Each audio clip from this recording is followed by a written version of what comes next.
I mentioned the AB 811 program. They've got Solar Sonoma that is set, a formal program that's based on Sonoma, Solar Sebastopol. Now it's Solar Sonoma County. They've set a target for solar installation for the next, by 2011 to have 25 megawatts installed. So they've set up a one-stop. You know, they've done a whole bunch of things in Sonoma to push solar ahead. Their water agency, I think, is one of the most curious and interesting things. The Sonoma County Water Agency is really taking a major role in the climate work there. Now, it makes sense in terms of their own agency. They've got a carbon-free by 2015 goal for the water agency, which I think would be interesting for other water agencies to look at. And they don't import water. They have to use. Yeah, they're all Russian River and groundwater. Yeah. So they're looking at their own.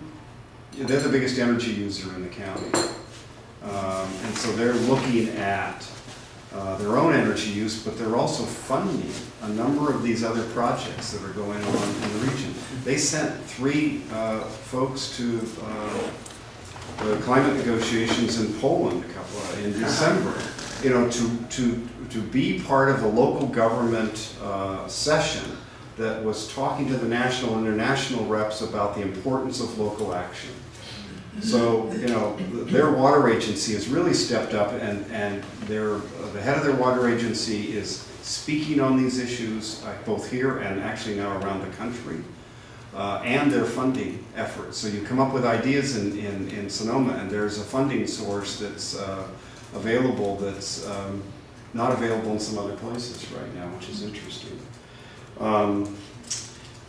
They are doing they've got a number of proposals into the CEC on rebates, on a big retrofit program that they're designing for commercial and residential. They're doing a water they've got a proposal in for pay-as-you-saves. It's going to be a water conservation, kind of on-bill financing for water conservation. They're doing a whole set of things that are interesting. So these are the kinds of things that we want to uncover and see if maybe you guys are already working on something like it, or you've had an idea, but it would be good to, if they've done the homework, to go and look at what they're doing. And then so after you've sort of got a scope for that, then what's the next? The next, we're going to do the scans, and then we're going to link people together to look at that stuff. Okay, so, you know, electronically and in person, we're going to figure out a way that we can easily, you know, trade that information and trade who's working on it. We don't want to get bogged down in a huge, cumbersome kind of setup here, but some pretty lean and mean approach to trading that information and getting it back and forth. Yeah. Sorry about the second question, but you referred to this scientific study, so I was wondering a little bit, you know, about the time frame for that, and with the notion that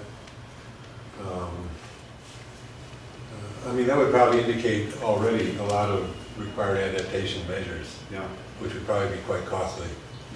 And you know, in terms of trying to build, you know,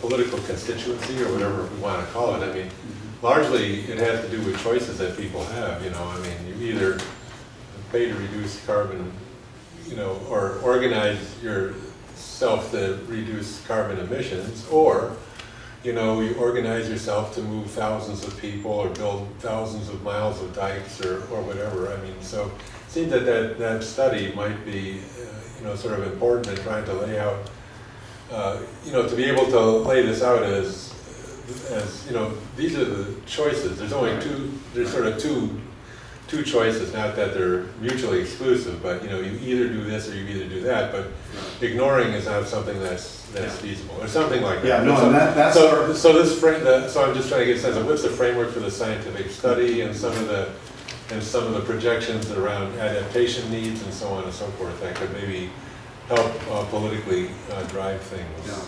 We've laid out a 5-point kind of plan on this, and the scientific study is point 1. So the first is, and the time frame on it is 12 months, basically. The scientific study will be done by next fall. And that will lay out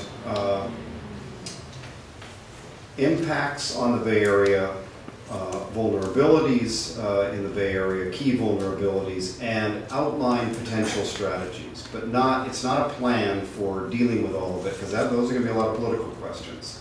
So this is going to be the foundation document.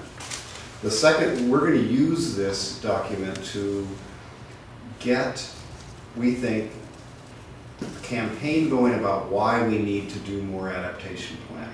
You know, no matter what we do, as you all know, there are going to be impacts. There are impacts already, and they're going to get greater, no matter what we do. So it has to be a two-track process that we're mitigating, and hopefully at a much accelerated rate. At the same time, we're making our cities and our populations more resilient for the impacts that are going to happen no matter what we do in the next 10, 20, or 30 years. So we think we need to get a campaign going with that foundation document as to why we need to do more adaptation planning and thinking about resilient communities in all sorts of ways. Public health, infrastructure, all of it, development. And then, once we've built that interest in the subject more, then do a regional plan on adaptation. There are already groups working at some cities are looking at this. Marin has looked at this quite a bit, or a fair amount. San Francisco is looking at quite a bit in terms of San Francisco, particularly in terms of water supply, for the city. So there are some, again, pieces of this going on in the region, and we're hoping to help knit that together. Let's do 5 more minutes. Okay. You had mentioned that the Climate Bay Area has as its goal to operate within the framework of meeting or exceeding AB 32's goal, which my understanding is getting back to 1990 levels by 2020, which is woefully inadequate, according to even what the IPCC is saying is necessary, of at least 25 to 40% below 1990 levels by 2020. What could be done within this framework to emphasize the exceed part of that equation? Well, that's where the scenario planning, I think, is going to be helpful. What we have to work with, what my agencies have to work with right now is the state law. And the state law said it is, just as you said, 2020 back to 1990. We wrote in the plan, meet or exceed, because there's general agreement that we need to do more. But there's not any agreement, this goes back to one of the first things I said here tonight, as to how much more that is. And you could go to a dozen elected officials or a dozen cities or a dozen different even advocacy groups right now.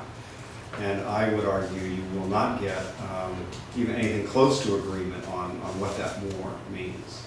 So I think what we could contribute to that is some scenario planning of looking at different goals and looking at different strategies to get to those different goals in different time frames and just start that educational process.